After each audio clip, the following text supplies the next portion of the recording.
ये कहानी ममता की है। बचपन से ही घर में ये एहसास दिलाकर पाला गया कि औरतों को बोलने का हक नहीं है। अरे ममता, जरा जल्दी जल्दी हाथ चलाओ। रोज ऑफिस में देर पहुंचता हूँ तुम्हारे कारण। लेकिन आपका सारा खाना पैक और तैयार भी है। अरे जबान जितनी चलाती हो उतना अगर हाथ चलाती ना तो शायद घर को अच्छे से मैनेज कर पाती। क्या मतलब है? क्या नहीं मिला आपको? मोजे मोजे कौन देगा? ममता भागकर पति को मोजे देती है। वो हर किसी का ख्याल रखती, लेकिन उसके घर में रोज का रोना लगा रहता। अरे माँ, आज स्कूल में टीचर ने मुझे फीस के लिए डांटा। माँ, मुझे अच्छा नहीं लगता कि स्कूल में फीस के पैसों के लिए मुझे कोई भी बात सुनाए। अरे पर बेटा, ये तो पापा करते हैं ना, सारा ऑनलाइन। मुझे तो इसकी जानकारी भी नहीं है। हाँ हाँ, बना लो बच्चों के सामने मुझे बुरा। अरे करता तो मैं ही हूँ, माना, लेकिन मुझे कोई सपना थोड़ी ना आएगा कि बच्चों की फीस जमा करनी है। अरे बताओगी तो तुम ही ना। ममता की अब ये आदत में शुमार हो चुका था।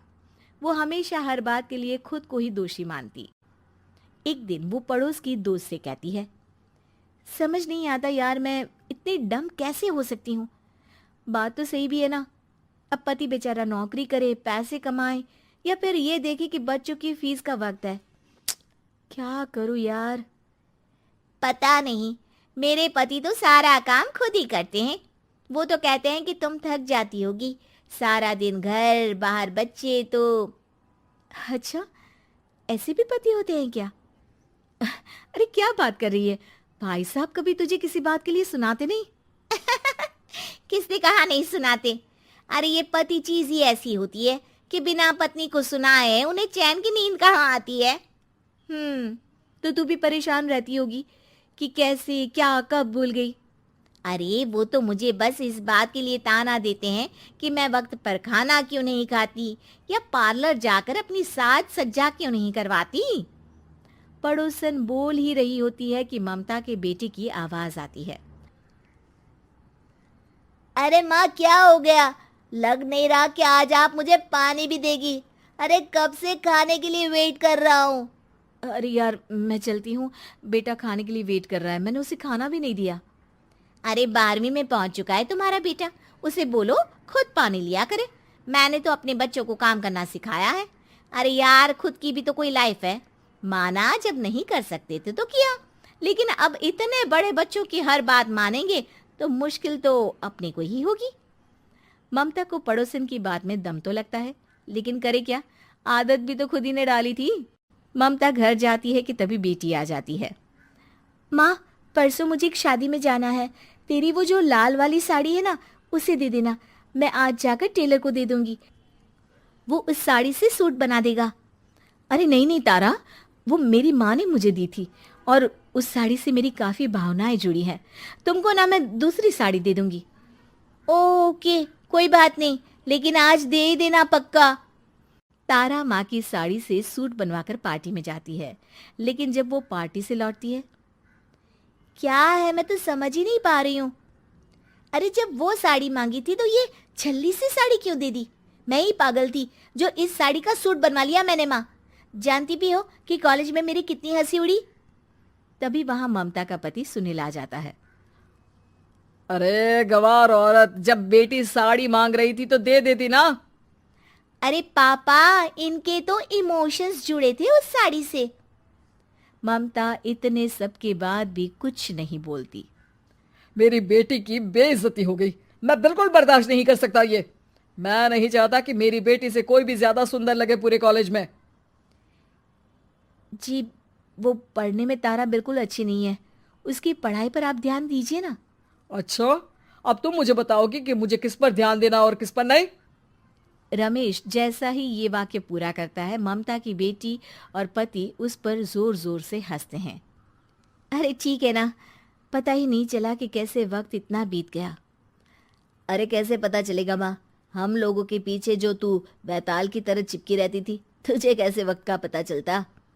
ममता को पहले सास ससुर, फिर पति और बच्चों की तरफ से इस तरीके की बातें सुनकर उसका मन बहुत दुखी रहता था। एक दिन, सुनो ना, बहुत दिनों से कमर के नीचे बहुत दर्द रहता है। कल मैंने देखा तो एक फोड़ा था। अरे ममता, एक बार अपने पति से बात करो, वो तुम्हारा फोड़ा डॉक्टर को दिखा देंगे। अरे नहीं नहीं, वो तो गुस्सा हो जाएंगे। अरे क्यों गुस्सा हो जाएंगे? तुमको दर्द है? हाँ, लेकिन वो यही बोलेंगे कि ऑफिस जाऊं या फिर तुम्हें लेकर डॉक्टर के पास। तो बेटे से ही बात कर ले। अरे वो तो मैं कर लूं, लेकिन फोड़ा है ऐसी जगह कि उसे बताते मुझे शर्म आएगी। लेकिन कुछ ना कुछ तो करना जरूरी है ना। ऐसे कब तक फोड़े के दर्द से तड़पती रहेगी? अब तो सोच रही हूँ कि इनसे बात कर ही लूं, वरना दर्द के मारे कहीं मर ना जाऊं। लेकिन शाम को, ममता, क्या किया तुमने आज? खाने के डिब्बे में कैसा खाना दिया था? दाल खराब हो गई थी। कब की थी? दाल तो मैंने सुबह ही बनाई थी, खराब कैसे हो गई? अच्छा सुनिए ना, मुझे कहना है कि अरे गरम दाल बंद करोगी तो ऐसा ही होगा ना। बेइज्जती हो गई सबके सामने मेरी। ऑफिस वालों ने ऐसा मजाक उड़ाया कि क्या बोलूं। कल से ठीक से खाना देना है तो देना, वरना खाना देना बंद कर देना। बाहर खा लूंगा मैं। ममता, जो पति से अपनी परेशानी बताने वाली थी, वो अब ये सोचने लगती है कि कल से पति को खाने में क्या दे। अगले दिन ममता थकी थकी सी हालत में, आप लोगों के लिए नाश्ता बना दिया है, खाना बनाने की हिम्मत नहीं है आज तो। रात भर सोकर थक गई है ना, इसीलिए तो खाना नहीं बना सकती। हिम्मत नहीं हो रही है, मैं बस सोने जा रही हूँ। बस मैडम को सोने का बोल दो, फिर देखो कैसे सोती रहती है। माँ, फिर वही पराठा सब्जी। अरे हमारे साथ के दोस्त एक से बढ़कर एक नाश्ता खाना लेकर आते हैं, आप तो बस। सभी घर से निकल जाते हैं, लेकिन जब शाम को बेटा घर आता है तो घर में अंधेरा रहता है। बेटा लाइट जलाता है। क्या माँ, तुम्हारा भी जवाब नहीं है बिजली का बिल बचाने के लिए? वो बोल ही रहा होता है कि सामने माँ जमीन पर लेटी मिलती है। वो उसके पास जाता है। अरे माँ, क्या हो गया माँ? तभी वहां पड़ोसन आती है। अरे बेटा, तुम्हारी माँ के पैर के पास एक फोड़ा है, जिसके कारण ये लगातार कमजोर होती जा रही थी। मैंने उसे पहले ही कहा था कि घर में बता दो, लेकिन तुम्हारी माँ किसी को तंग करना नहीं चाहती थी। तभी वहां डॉक्टर आ जाता है। अरे इनके ऑर्गन में दिक्कत है, कोई बात है जो इनके मन में खटक रही है। अरे नहीं नहीं, इसके मन में कोई बात नहीं है। कोई काम है नहीं ना इसके पास, सारा दिन बस घर में ही रहती है। देखिए, मैं तो ये नहीं जानता, लेकिन हाँ, इनके मन में हमेशा कोई बात रह जाती होगी, इसीलिए उनकी ये हालत है। अगर आप समय से नहीं ले आते तो हो सकता था कि। अरे नहीं नहीं डॉक्टर साहब, हम पूरी कोशिश करेंगे कि वो ठीक हो जाए। हम लोगों ने अपनी ही परेशानी माँ के सामने रखी, लेकिन किसी ने माँ की दिक्कत को जानने की कोशिश तक नहीं की। हाँ, मैंने भी ममता को हमेशा घरेलू जरूरत से ज्यादा काम का नहीं सोचा था। ममता को होश आता है और वो खुद को अपने बेडरूम में देखती है। वो उठने की कोशिश करती है कि माँ, अब आप नहीं उठेंगी। हम लोग है ना, हम लोग आपको पूरी तरह से खुश रखने की कोशिश करेंगे।